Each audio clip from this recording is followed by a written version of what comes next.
Hai, apa kabarnya semua? Ketemu lagi dengan saya, Irfia Resni, di kelas Bioteknologi Pangan.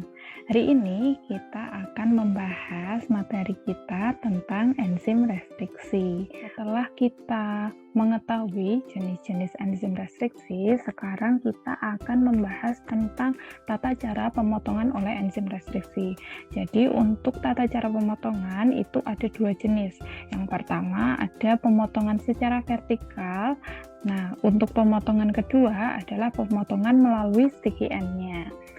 Nah, ini untuk pemotongan jenis pertama, yaitu pemotongan secara vertikal. Jadi di sini DNA double helix dia akan dipotong oleh enzim restriksi secara simetris. Jika ada pemotongan oleh enzim restriksi secara vertikal di tengah-tengah, nah, potongan DNA yang dipotong oleh enzim ini akan memiliki ujung yang tumpul, yang berarti tidak ada overhand yang tersisa. Jadi, karena dia dari rantai ganda, kemudian dia dipotong secara simetris, otomatis dia tidak punya overhand, tidak ada pengaitnya, tidak ada sticky end-nya, tidak ada ujung-ujung lengketnya. Nah, untuk enzim restriksi yang memotong secara simetris itu masih jarang ditemui dan jarang digunakan. Lalu, untuk jenis pemotongan enzim restriksi yang kedua adalah pemotongan melalui sticky end-nya. Jadi di sini DNA double helix itu akan dipotong oleh enzim restriksi di setiap untai di lokasi yang berbeda. Contohnya di sini yang dipotong itu antara basa G dan basa A.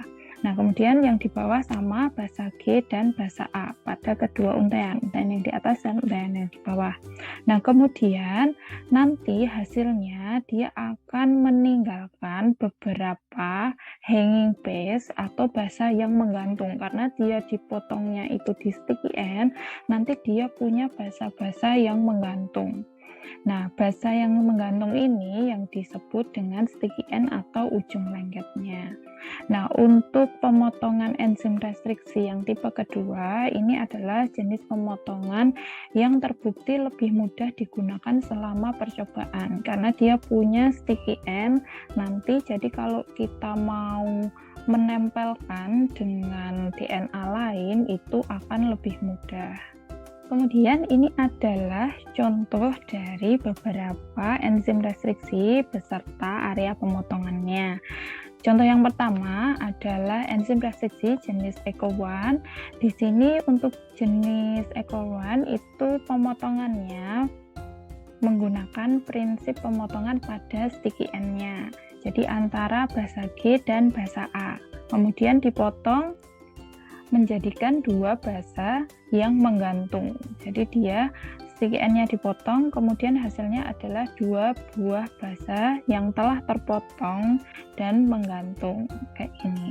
Nah, kemudian untuk contoh kedua, untuk enzim restriksi jenis ECO5, di situ pemotongannya menggunakan prinsip pemotongan yang simetris. Jadi kalau dipotong secara simetris, secara vertikal, nanti akan dihasilkan dua buah basa, yang mana dua buah basa ini merupakan basa yang memiliki ujung yang tumpul.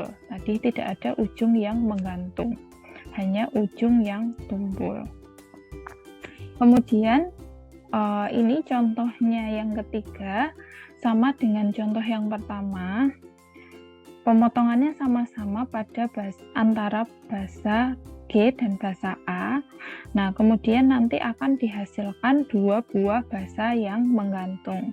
Nah, untuk yang pemotongan oleh enzim restriksi contoh pertama dan contoh ketiga ini adalah jenis enzim restriksi yang paling banyak dijumpai untuk diaplikasikan di proses rekayasa genetika.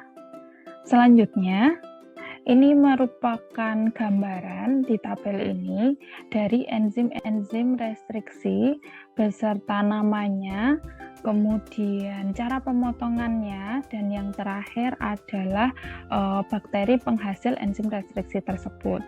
Contohnya yang paling atas ada HIN3, di situ untuk pemotongannya antara basa A dan basa A. Nanti akan dihasilkan 2 buah basa yang menggantung. Untuk sumbernya, enzim restriksi jenis ini bersumber dari bakteri Haemophilus influenzae. Jadi di sini bakteri ini akan menghasilkan jenis enzim restriksi yang bisa memotong basa DNA di antara A dan A pada sticky end-nya sehingga dihasilkan 2 buah basa yang menggantung. Kemudian selanjutnya sama dengan contoh yang pertama. Jadi untuk kolom yang pertama ini adalah nama dari enzim restriksinya. Kemudian kolom yang kedua merupakan gambaran dari pemotongannya. Dan kolom ketiga adalah sumber dari enzim restriksi tersebut.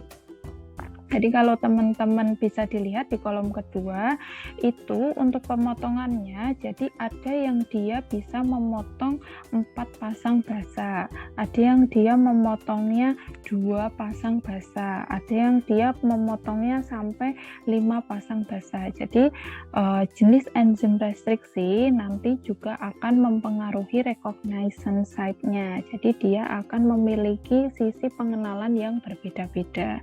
Jadi kalau kita nanti mau mengaplikasikan, kita harus tahu enzim restriksinya mana yang cocok dengan area DNA yang mau kita potong. Oke, tadi setelah kita tahu pengertiannya, tahu tipenya, kemudian tahu area pemotongannya dari enzim restriksi, sekarang kita akan mengamati bagaimana sih enzim restriksi itu memotong DNA dan plasmidnya. Nah, ini merupakan gambaran bagaimana enzim restriksi memotong pada untai ganda DNA. Jadi yang gambar A ini adalah proses pemotongannya. Jadi di situ yang warna merah merupakan plasmid yang akan dipotong. Kemudian yang warna biru adalah furein DNA yang nantinya akan disisipkan ke dalam plasmid. Jadi di sini plasmid yang berbentuk lingkaran ini dia akan dipotong menggunakan enzim restriksi tertentu. Di sini contohnya adalah enzim ECOL1 yang digunakan untuk memotong plasmid. Nah, setelah dipotong, di sini plasmidnya akan membuka dari lingkaran, dia akan membuka. Jadi dia akan menghasilkan 2 buah hanging base atau basa yang menggantung. Nah, basa menggantung ini dia nantinya akan siap untuk disisipi oleh furein DNA. Nah, sama halnya dengan pemotongan pada plasmid, pada pemotongan furein DNA nanti akan menggunakan enzim restriksi yang berjenis sama dengan enzim restriksi yang digunakan untuk memotong plasmid, yaitu enzim ECOL1. Nah, di sini yang warna biru setelah dipotong oleh enzim ECOL1 nanti akan menghasilkan basa AATT yang mana basa ini merupakan hanging base. Jadi basa yang menggantung. Jadi kita punya 2 buah basa yang menggantung dari plasmid dan 2 buah basa yang menggantung dari furein DNA. Kemudian setelah itu nanti dilakukan penyisipan.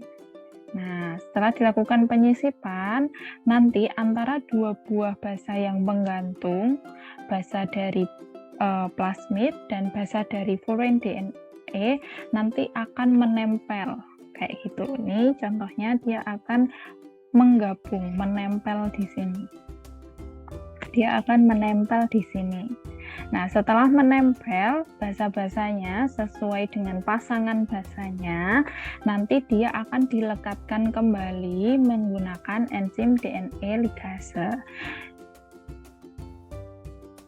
Jadi enzim DNA ligase ini berfungsi untuk merekatkan plasmid dan furein DNA sehingga nanti akan dihasilkan plasmid rekombinan. Jadi ini merupakan prinsip dari kerja enzim restriksinya. Selanjutnya, ini juga merupakan cara pemotongan oleh enzim restriksi. Jadi yang pertama itu merupakan pemotongan enzim restriksi oleh enzim ECOL1. Jadi di situ dia akan memotong antara basa G dan basa A. Nah, kemudian setelah dipotong, dia akan membuka. Nah, setelah dibuka, dia akan membentuk dua buah basa yang menggantung. Nah, sebaliknya, di sini, kalau ada dua buah basa yang menggantung, kemudian kita ingin menempelkannya, dia harus ditempelkan menggunakan enzim DNA ligase. Jadi, kerjanya enzim restriksi dan enzim DNA ligase itu berkebalikan. Kalau enzim restriksi itu memotong, memisahkan dua buah basa DNA, kalau DNA ligase itu menyambungkan, menempelkan dua buah basa DNA.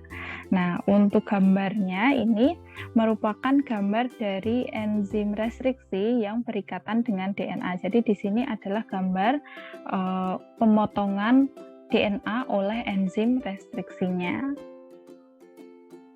Baik, itu tadi overview sekilas tentang enzim restriksi. Pertemuan selanjutnya nanti akan kita bahas tentang salah satu contoh enzim restriksi beserta cara pemotongannya.